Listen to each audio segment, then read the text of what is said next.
Ben Ross, the science boss. Ben Ross, the science boss. Ben Ross, the science boss. Science rule. Ben Ross, the science boss. Inertia is a property of matter. Ben Ross, the science boss. T minus 7 seconds. Ben Ross, the science boss.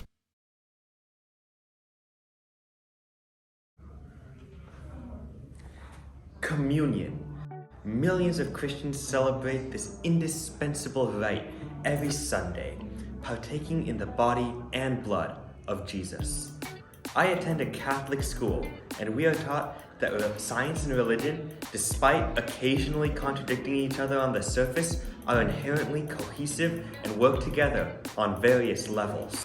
The Catholic belief is in something called transubstantiation, which is a long word to describe how the bread and wine, after being consecrated, literally become the physical body and blood of Jesus Christ. Accepting this can allow us to ask and answer the age-old scientific question: how many communions does it take to eat a Jesus? Firstly, we must settle on the dimensions of Jesus. At various points in the scriptures, it's implied that he had to be identified from the rest of the populace, indicating that he looked quite akin to the other men living in the 1st century Middle East. That means Jesus didn't look like this. He wasn't white. He probably looked more like this, a unfinished painting of him I made in the 8th grade.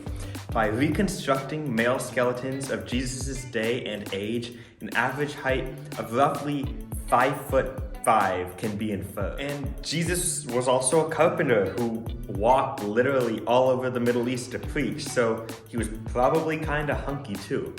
That places his total physical body weight estimate at roughly 155 pounds.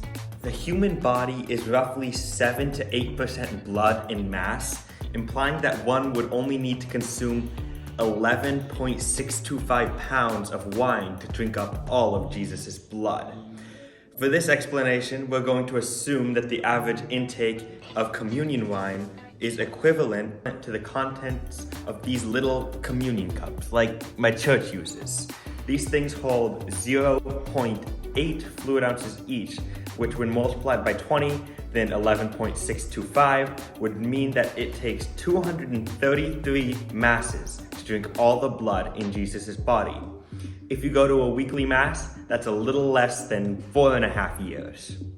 The body of Jesus would take a little bit longer to consume. The remaining 143 pounds of Jesus' body would need to be taken in through the bread, or, as it's more common nowadays, communion wafers. These gluten-free, lactose-free, vegan vessels of Christ each weigh a meager 0.25 of a gram.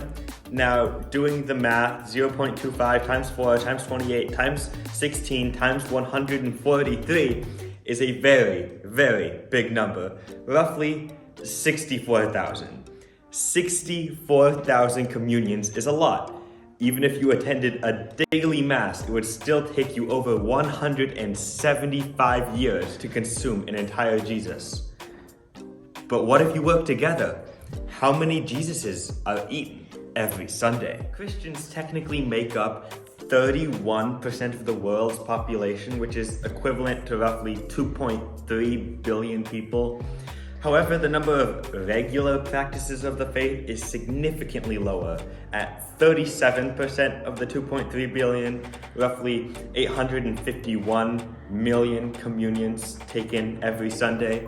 Using the simple figures we calculated just now, that means that 13,279 Jesus bodies are consumed every Sunday, and 3,652,361 shares of Jesus' blood are drunk. This figure shows us that things that are impossible alone are possible together through Christ. So, armed with this knowledge, go out there, eat some Jesus, change the world, and thanks for watching.